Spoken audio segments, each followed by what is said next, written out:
Olá, alunos. Sou a professora Geórgia, professora de Ciências.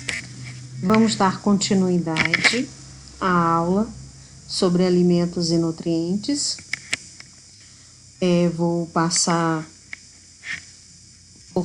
Vamos passando adiante em relação à parte introdutória que a gente já viu, para a gente dar continuidade ao que se segue. Vou focar no que a gente poderá estudar agora. Então, vamos lá.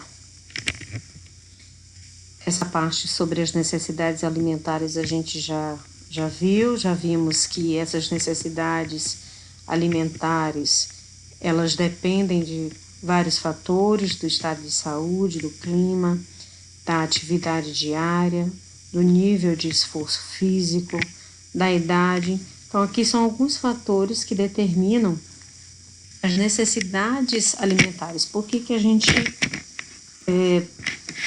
precisa se alimentar? Porque a gente precisa manter todo o nosso organismo. E essa manutenção, ela depende muito do organismo. A alimentação, ela vai depender do organismo. Então, esses são os fatores que a gente tem em relação a essas necessidades alimentares, que cada um tem a sua particularmente. Já vimos o que é nutrição, né? Que são nutrientes que estão presentes nos alimentos e que são necessários para o funcionamento do nosso organismo. Já vimos que alimento e nutriente não são a mesma coisa, nem tudo que a gente come tem nutriente suficiente para o nosso organismo se manter.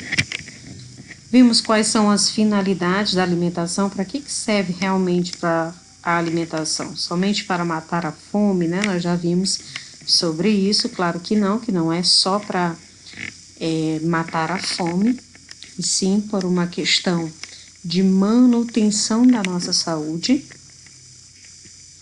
Já vimos o que é fome, distinguir o que é um grunhido, né, que são os movimentos peristálticos que o estômago realiza e que a gente tem uma ideia errônea de achar que isso seja fome.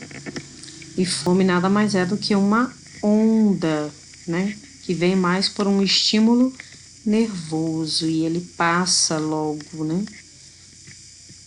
Já vimos que o apetite é quando a gente se sente saciado, quando o nosso organismo está totalmente saciado, embora existam pessoas que tenham alguns problemas, como por exemplo a ansiedade, que levam a comer além do que o seu organismo está pedindo. O seu organismo está saciado, né? O seu apetite está saciado, mas continua a comer por conta de uma condição de ansiedade. Indivíduo saudável. Para que serve um indivíduo saudável? Precisamos formar um plano alimentar, que é uma dieta. Essa dieta vai nos levar a uma manutenção da saúde, e essa manutenção da saúde vem, consequentemente, através de um balanceamento de nutrientes necessários. Já vimos sobre a pirâmide alimentar, primeiro, segundo, terceiro e o quarto nível. Só relembrando aí que o primeiro nível é a base, onde nós vamos encontrar os cereais, né? Vamos encontrar uma boa parte dos carboidratos. No segundo nível, nós vamos encontrar as frutas e as hortaliças, que no caso são os legumes e verduras. No terceiro nível, nós vamos encontrar aí os laticínios, né, o leite e os derivados do leite, e vamos encontrar os feijões e as oleaginosas. Dentro dos feijões, nós podemos chamar também de leguminosas, e as oleaginosas, que no caso são as sementes, por exemplo, né, são exemplos. E claro, carnes e ovos. No último grupo, né, que é o quarto nível, nós vamos encontrar os óleos e gorduras e os açúcares e doces. Já vimos que essa pirâmide ela foi organizada dessa forma no sentido da gente perceber quais alimentos que a gente vai ingerir com menor quantidade e quais alimentos a gente precisa ingerir com maior quantidade, claro, sabendo escolher, equilibrar esses alimentos e, claro, associado com a prática de exercícios físicos. Certo? Vamos passar um pouquinho mais adiante em relação à pirâmide alimentar, que a gente já viu. Vocês podem estar dando uma leitura posteriormente, principalmente por conta das atividades. Então, vamos para a função dos nutrientes. Então, quais são as funções dos nutrientes? Particularmente, a matéria-prima para o crescimento e a renovação do organismo. É através dele que o nosso organismo vai crescer e vai renovar as suas células, né? É através dos nutrientes da alimentação que nós vamos ter um fornecimento de energia. É através dos alimentos que nós vamos ter uma regulação de diversas funções do nosso organismo, como, por exemplo, a manutenção da temperatura do corpo. Essa manutenção da temperatura do corpo está relacionada à homeostase ou homeostasia, que é quando o nosso organismo tende ao equilíbrio. Ele quer equilibrar a nossa temperatura corporal com a temperatura externa. Então, dependendo do que ocorre fora, é o que vai equilibrar dentro do nosso organismo. Essa é a homeostase. Essa regulação vem através desta função. A energia dos alimentos ela pode ser medida por calorias. Então, todos os alimentos que nós ingerimos, eles têm um peso, né? Tem um peso. E esse peso é medido por calorias. No entanto, costuma-se usar a unidade de medida chamada quilocalorias. Então, em vez de a gente usar o termo de calorias, vamos usar o termo quilocalorias, que é representado aí pelo KCAL, em minúsculo. Observação aí.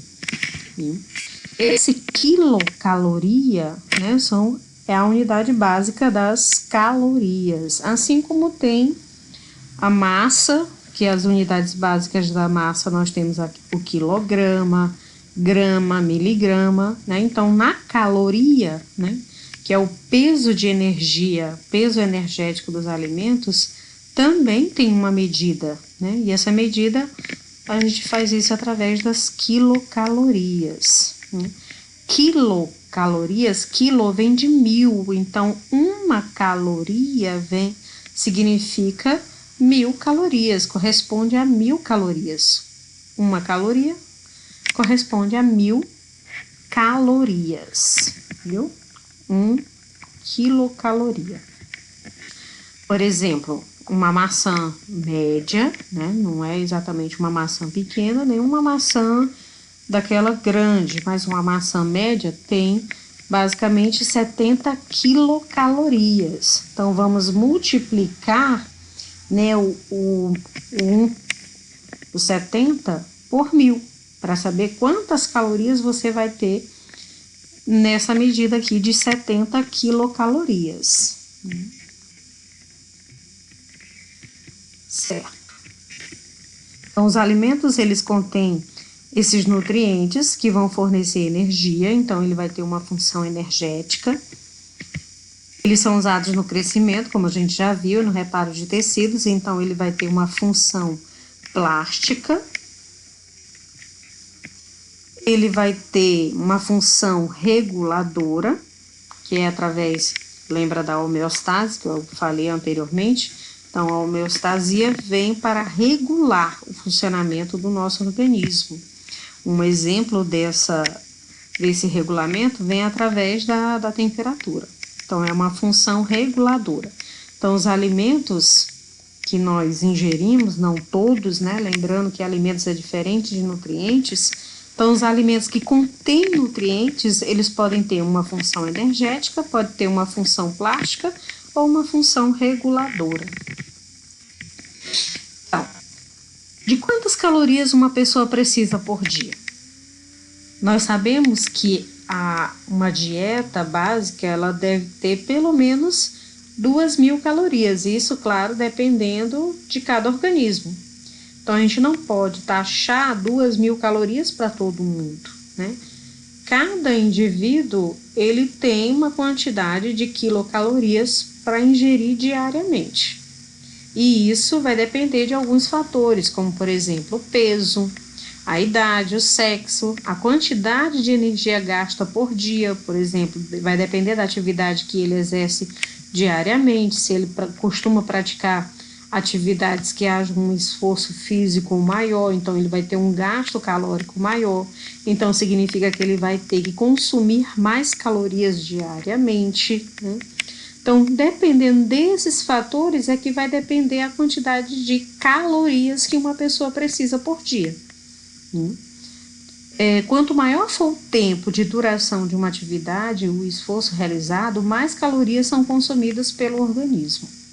Então, nós temos aqui algumas atividades e a quantidade de calorias que a gente gasta. Por exemplo, ficar sentado. Embora a gente não esteja fazendo nenhum esforço físico, né, exagerado, mas estamos queimando calorias, quilocalorias. Então, 20 quilocalorias. Andar normalmente, né, 4,5 quilômetros por hora. Normal, sem correr, né, sem fazer aquela corridinha básica, nós gastamos 30 quilocalorias, né? Um andar mais rápido, num tempo aí de 6 quilômetros por hora, numa velocidade de 6 quilômetros por hora, então você vai ter 50 quilocalorias gastas neste percurso.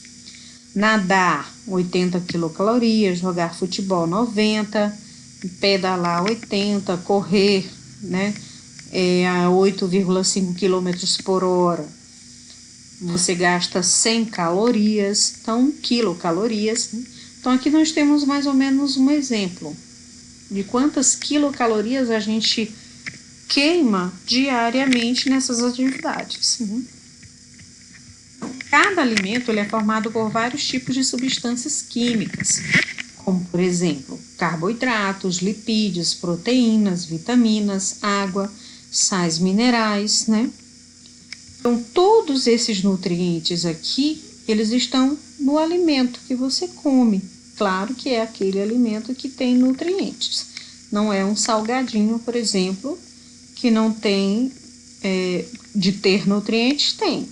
Só que os nutrientes não são favoráveis para a sua saúde, como, por exemplo, o sódio, que é um sal mineral extremamente prejudicial ao nosso organismo. E a quantidade que vem de sódio nesses salgadinhos são altas, extremamente altas, né? Então, principalmente para quem é hipertenso, por exemplo. Há uma atenção aqui, nenhum alimento contém todos os nutrientes de que precisamos. Então, se nenhum alimento tem todos esses nutrientes que precisamos, então o que nós devemos fazer? Manter uma alimentação variada e equilibrada. E sempre associar essa alimentação variada e equilibrada com atividades físicas, porque elas são necessárias. Agora, atividade física não significa necessariamente ir para uma academia. Pode ser até mesmo, né, um yoga, que é um exercício mais de relaxamento, de concentração. Pode ser andar de bicicleta, pode ser apenas uma corrida, uma caminhada, né? Contanto que tenha alguma atividade física, né? Uma atividade que você saia de casa exatamente para fazer aquilo. Não algo corriqueiro que você faz todo dia, como, por exemplo, ir de casa para a escola, da escola para casa. Isso não conta. Conta aquela atividade que você está, né, se preparando para isso. Você se prepara, coloca uma roupa adequada, coloca um tênis adequado, se prepara para poder fazer aquela atividade, se concentra nela. Certo? Então, essas substâncias aqui, nós chamamos elas, tem substâncias que são macronutrientes e tem substâncias que são micronutrientes. Então, por exemplo, carboidratos, lipídios, proteínas e vitaminas são, e carboidratos, lipídios e proteínas são macronutrientes, né? Aí nós temos água e sais minerais como micronutrientes, né? Todos esses elementos aqui, ó, carboidratos, lipídios, proteínas, água e sais minerais, o nosso organismo naturalmente já possui, né, na sua composição.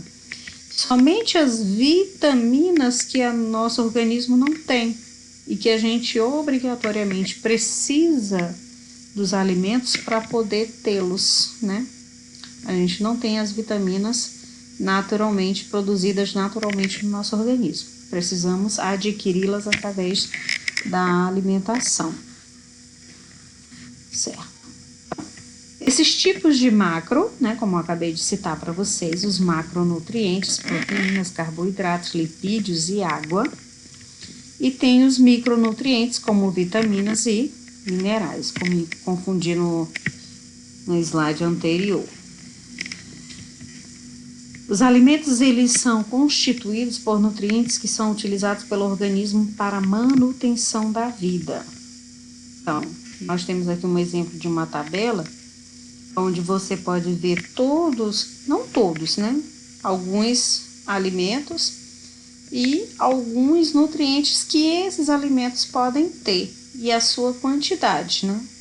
Depois vocês podem estar dando uma olhada e visualizando direitinho esta tabela. Então, por que razão é que se deve ter uma alimentação variada? Para que a gente possa ter todos esses nutrientes assim, aqui, né? E outros, para que o nosso organismo possa se manter, para que o nosso organismo tenha uma manutenção, né? Por isso que nós devemos ter uma alimentação variada e equilibrada. Você pode comer de tudo um pouco. De tudo um pouco, né? Para que a gente possa ter essa variedade. E deve ser equilibrada porque nós devemos escolher quais são esses tudo um pouco, né? Não vou comer pão todos os dias, não vou comer gordura, fritura todos os dias, mas você precisa variar e precisa equilibrar. Indica quais são os grupos de nutrientes que existem. Vamos ver. Vamos ver primeiramente as proteínas. Essas proteínas, elas são formadas por um conjunto de aminoácidos ligados entre si por ligações peptídicas. Então, quando, por exemplo, ó, dei uma olhadinha nesse segmento aqui, ó, essas bolinhas, vamos, analogicamente, vamos entender que esse segmento aqui seja uma proteína. E cada bolinha dessa, ela é formada por aminoácidos. E você tá vendo que as cores são diferentes, né? Então, cada corzinha dessa representa um aminoácido e esses aminoácidos, eles se ligam por ligações peptídicas, né? Peptídicas porque vem de proteínas, de peptídeos. Essas proteínas, elas podem ser fibrosas, podem ser globulares. Fibrosas, por exemplo, a queratina que está no nosso cabelo, pode ser globular, como por exemplo os anticorpos, né? Um outro exemplo de fibrosas, nós temos aí as musculares, né? Alguns músculos. Só lembrando, voltando aqui, os aminoácidos, eles são moléculas formadas por carbono, representado pelo C, o hidrogênio pelo H, o oxigênio pelo O e o nitrogênio pelo N, né? São os símbolos desses átomos. Existem mais ou menos 20 tipos de aminoácidos e eles se combinam, né, de forma sequencialmente diferente uma da outra, né? Então, a sequência de uma proteína é diferente, a sequência de uma queratina é diferente de um linfócito, que são os anticorpos, assim como é diferente das musculares, como a actina, né? Miosina. Então, cada sequência é diferente. As proteínas, elas podem ser primárias, podem ser secundárias, terciárias ou quaternárias. Essa parte aqui vocês não precisam se matar agora por conta disso, né? Deixa para o ensino médio. Mas primária, resumidamente, primária é a sequência, né? Secundária é a sequência de aminoácidos. A secundária é quando essa sequência ela começa a ter um formato de hélice. A terciária é quando esse formato de hélice começa a enrolar sobre si mesmo. E a quaternária é quando uma terciária se enrola com outra terciária, digamos assim, né? Vamos lembrar aí do fio de telefone fixo, né? Só aquela sequenciazinha no início do cabo do telefone, né? No início do cabo, seria a sequência primária. Quando ele começa a formar a hélice, aí nós chamamos de secundária. E quando essa secundária começa a enrolar sobre si mesmo, que você vê que o fio de telefone se enrola sobre si mesmo, aí nós chamamos de terciária. E a quaternária é quando uma terciária se enrola com outra terciária. Um exemplo dessa é a hemoglobina, que está presente nas hemácias do sangue. As proteínas, elas são responsáveis por formar mais de 50% da massa seca de grande parte das células. Essa massa seca, ela pode estar na membrana plasmática, né? Ela está nos tecidos, tecido muscular, por exemplo, né? Está em várias partes, nós chamamos aí de massa seca, massa muscular principalmente. Então, qual é a função dessas proteínas? Elas atuam como enzimas para acelerar uma reação química, por exemplo, para acelerar a digestão, para acelerar a quebra de nutrientes, né, maiores em menores. Então, ela atua como acelerador, como catalisador biológico. Ela também tem a função de contração muscular, ajuda a contrair através da actina e da miosina, que são as proteínas que estão presentes no músculo, que vão realizar a função de contrair e relaxar. Os hormônios, também temos alguns hormônios que são formados por proteínas, como a insulina, que o pâncreas produz para poder equilibrar o nível de glicose no sangue. Nós temos também os anticorpos. Esses anticorpos nós podemos chamar também de glóbulos brancos, podemos chamar de linfócitos, né? Existem vários tipos dessas células, que dependendo do micro-organismo invasor, vai depender também do tipo de anticorpo. Ela atua também como coagulação, um exemplo das plaquetas, né, que ajudam na coagulação sanguínea. Ela atua também como transporte de oxigênio, como por exemplo a hemoglobina, né, que leva oxigênio e outros nutrientes para todas as células e saem do coração para os tecidos e órgãos, levados pelo sangue, claro. Um exemplo aqui da hemoglobina.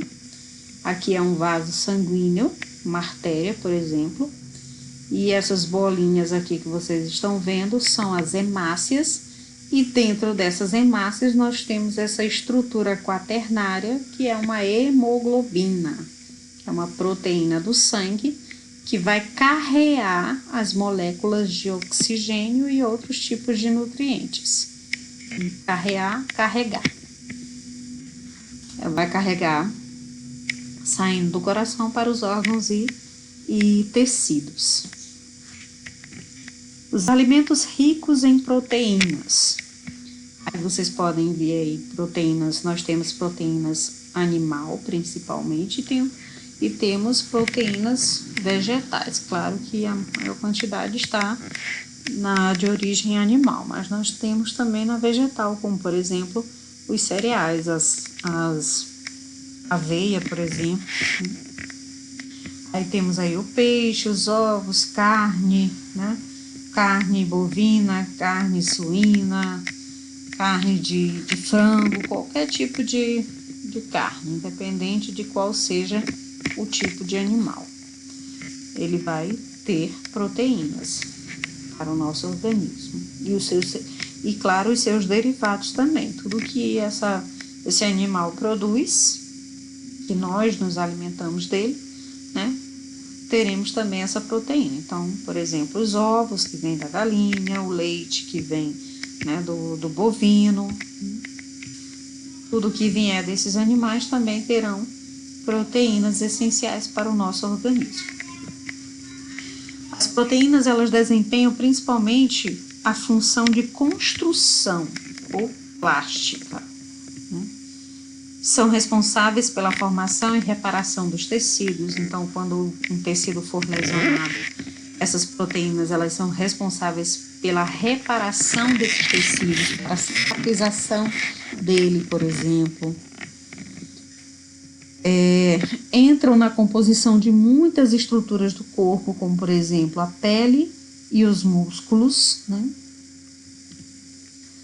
Podem também ser utilizados como fonte de energia, só que é uma fonte terciária, né? Secundária, terciária, porque não é uma fonte primária, não é a primeira fonte energética que o nosso organismo vai atrás, que os carboidratos são os primeiros, né? E aí então vai para os lipídios e então para as proteínas, né? Então não é uma fonte primária, mas é uma fonte de energia também, que pode ser usada. Indica alimentos, outras fontes, ó. Nós temos aí peixe, né? Os peixes, o frango, os ovos são outras formas. Aqui nós temos alguns problemas que o nosso organismo pode ter por conta dessa carência de proteínas, né? Essa carência de proteínas, ela pode levar a uma anemia, né? Lembrando que essa anemia não é anemia somente por conta do ferro, mas, por exemplo, se houver uma diminuição das plaquetas que são responsáveis pela coagulação sanguínea, é um exemplo de anemia. Se houver uma diminuição da quantidade de hemácias, então, consequentemente, vai ter uma diminuição de hemoglobina, que é a proteína do sangue, também é um quadro anêmico. Então, se há uma falta de células, pode haver uma falta de proteínas. Então, nós temos um quadro anêmico, né? Então, pode ter anemia, pode ter atrasos no crescimento desta criança, seu desenvolvimento vai ficar retardado. Ela poderá ter dificuldades de cicatrização das feridas. Lembra que as plaquetas, elas são responsáveis pela coagulação sanguínea. Então, se a quantidade delas estiver em menor quantidade, a coagulação ela pode estar dificultada. Então, a cicatrização daquela ferida também poderá ser dificultada, né? Diminuição da capacidade de defesa. Então, se ela tiver uma quantidade de anticorpos e defensores em quantidade menor, também poderá ter uma incapacidade na hora de combater um invasor, uma virose, por exemplo, uma doença causada por bactérias ou por vírus ou por fungos, né? Qualquer um micro-organismo causador de alguma patologia, de alguma doença. Pode ocasionar também emagrecimento. Certo, então, até aqui nós vimos sobre as proteínas. Eu vou gravar um próximo vídeo falando sobre os carboidratos e os lipídios, ok? Para que a gente possa dar continuidade e o vídeo não fique tão longo assim, tá? Até a próxima.